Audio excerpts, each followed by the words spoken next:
इचक्यो 28 अध्याय। दुई व्यभिचारिणी दिदी बहिनी परमप्रभुको यो वचन म कहाँ आयो। हे मानिसको छोरो, कुनै समय दुई स्त्रीहरू थिए, एउटै आमाका दुई छोरीहरू। तिनीहरू मिश्र देशमा वेश्या भए। तरुणी अवस्थामा हुँदै तिनीहरूले वेश्यावृत्ति गर्न लागे। त्यस देशमा तिनीहरूका स्तनमा हात लगाइए र तिनीहरूको कुमारी अवस्थाको स्तन मारिए।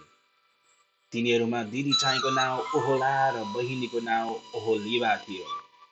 तिनीहरू मेरा थिए र तिनीहरूले छोराछोरीहरू जन्माए। ओहोला चाहिँ सामरिया र ओहोलिबा चाहिँ यरुसलम हो। मेरी हुँदाहुँदै पनि ओहोलाले वेश्यावृत्ति गरी र आफ्ना प्रेमी अश्वरीहरूसित त्यो मोहित भई। नीलो वस्त्र लाउने योद्धाहरू, राज्यपालहरू र सेनापतिहरू, ती सबै सुन्दर सुन्दर जवान मानिसहरू, घोडामा सवार हुने घोडचढीहरू थिए। अश्शुरका चुनिएका सबै असल असल मानिसहरूसित त्यसले व्यभिचार गरे र त्यो मोहित भएर उनीहरू हरेकका मूर्तिहरूले त्यसले आफैलाई अशुद्ध पारी। आफू मिश्र देशमा छँदा जुन बेला त्यसको युवा अवस्थामा मानिसहरू त्यससित सुते र त्यसको कुमारी अवस्थाको स्तनमा उनीहरूले हात लगाए र आफ्नो काम वासना त्यसमाथि पोखाए, त्यही बेलादेखि उनी गरेको वेश्यावृत्ति त्यसले छोडिन।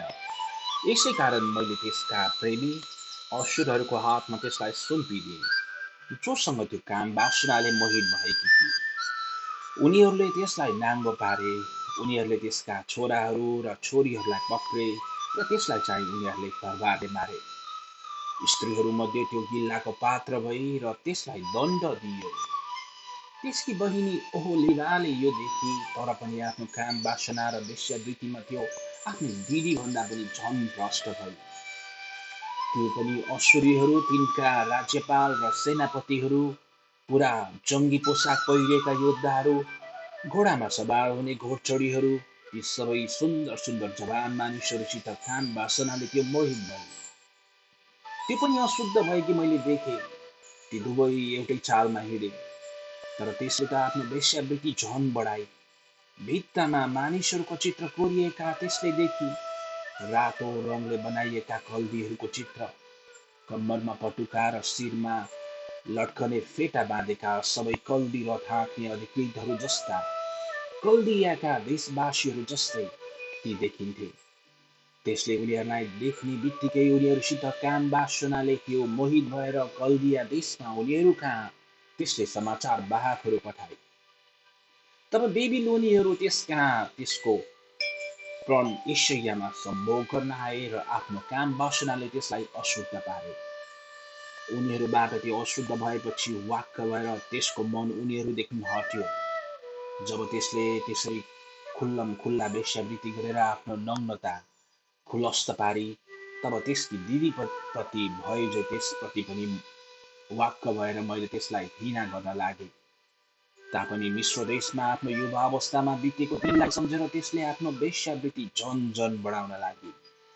त्यहाँ त्यसका प्रेमीहरूसित त्यो मोहित भई, जसका लिङ्ग गधाहरूका जस्ता थिए र बिउडे चाहिँ घोडाहरूको चाहिँ निस्कन्थे। यसरी मिश्र देशमा तेरो छातीमा हात लगाएका, तेरा युवा अवस्थाका स्तन माडेका कुरा सम्झेर तैँले आफ्नो युवा अवस्थाको कामुकताको इच्छा गरिस्। यसै कारण हे होलीबा, परमप्रभु परमेश्वर यसो भन्नुहुन्छ, तेरा प्रेमीहरूलाई जसबाट त वाक्क भएकी थिइस्, उनीहरूलाई तेरो विरुद्धमा म उठाउनेछु। अर्थात् बेबिलोनी सबै कल्दीहरू र पकोद, शो, कोअका मानिसहरू, तिनीहरूसित सबै असुरहरूलाई जो सुन्दर जवान छन्, ती सबै राज्यपालहरू, सेनापतिहरू, सबै अधिकृतहरू र उच्च दर्जाका मानिसहरूलाई, सबै घोडामा सवार हुनेहरूलाई चारैतिरबाट तेरो विरुद्धमा म ल्याउनेछु। उनीहरू तेरो विरुद्धमा हतियारहरूसित उत्तरबाट रथहरू र गाडाहरू र मानिसहरूको भिडका साथमा आउनेछन्। ठुला र साना ढालहरू लिएर र टोप लाएर उनीहरूले तँलाई घेरा हाल्नेछन्। म तँलाई उनीहरूको हातमा दण्डको लागि सुम्पिदिनेछु र उनीहरूले आफ्नो चलन अनुसार तँलाई दण्ड दिनेछन्।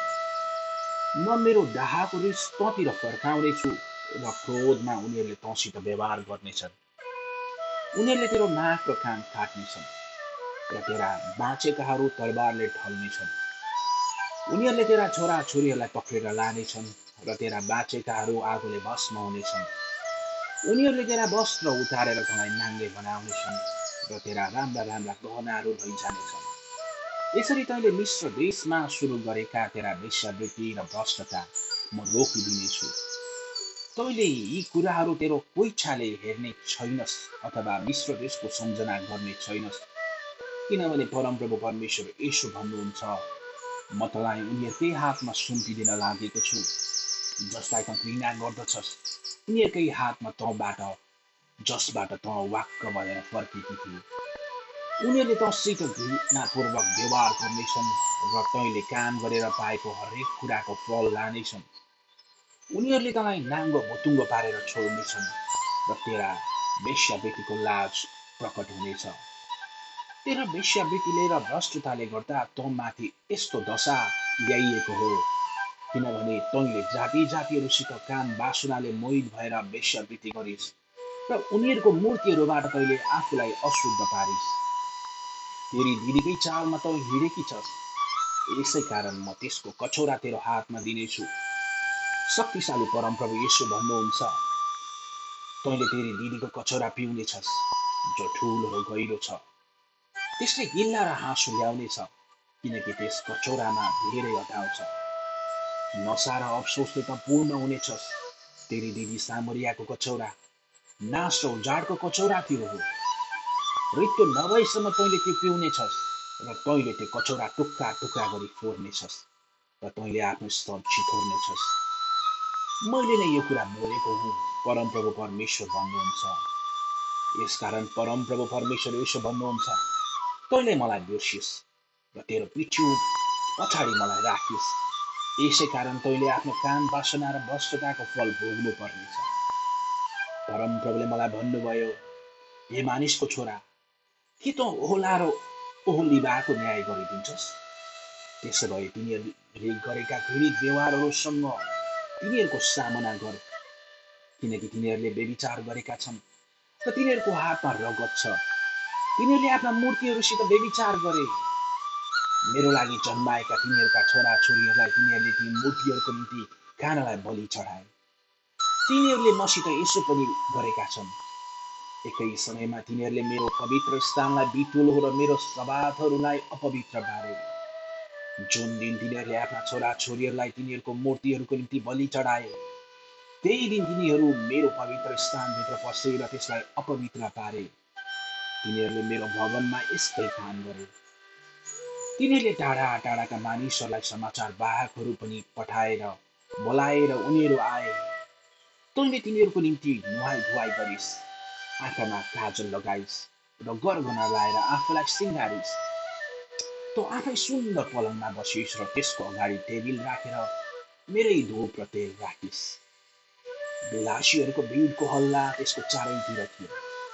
यी साधारण श्रेणीका मानिसहरू बाहेक मरुभूमिबाट ल्याइएका मतवाला मानिसहरू थिए।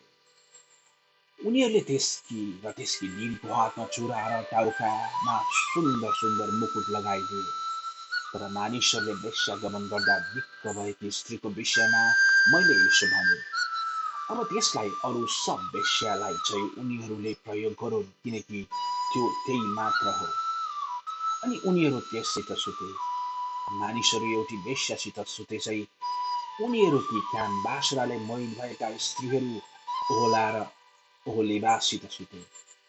तर धार्मिक मानिसहरूले चाहिँ तिनीहरूलाई व्यभिचारिणी र हत्या गर्ने स्त्री भनी न्यायको दण्ड सुनाउनेछन्, किनभने तिनीहरू व्यभिचारिणी हुन् र तिनीहरूका हातमा हत्याको रगत छ। परमप्रभु परमेश्वर यसो भन्नुहुन्छ, तिनीहरूका विरुद्धमा एउटा हुलदङ्गा गर्ने भिड उठा र तिनीहरूलाई त्रास र लुटको शिकार बना। जब हुलदङ्गा गर्ने भिडले तिनीहरूलाई ढुङ्गाले हान्नेछन् र उनीहरूका तरबारले तिनीहरूलाई खतम पार्नेछन् र तिनीहरूका छोरा छोरीहरूलाई उनीहरूले मार्नेछन् र तिनीहरूका घरहरू जलाइदिनेछन्। यसरी म देशमा काम वासना खतम गर्नेछु र तेरो नक्कल नगरून् भनी सबै स्त्रीहरूको निम्ति यो चेतावनी हुनेछ। तेरा काम वासनाको दण्ड तैँले भोग्नेछस् र तैँले गरेको मूर्ति पूजाका पापको नतिजा तैँले भोग्नेछस्। तब म नै परमप्रभु परमेश्वर हुँ भनी तैँले जान्नेछस्।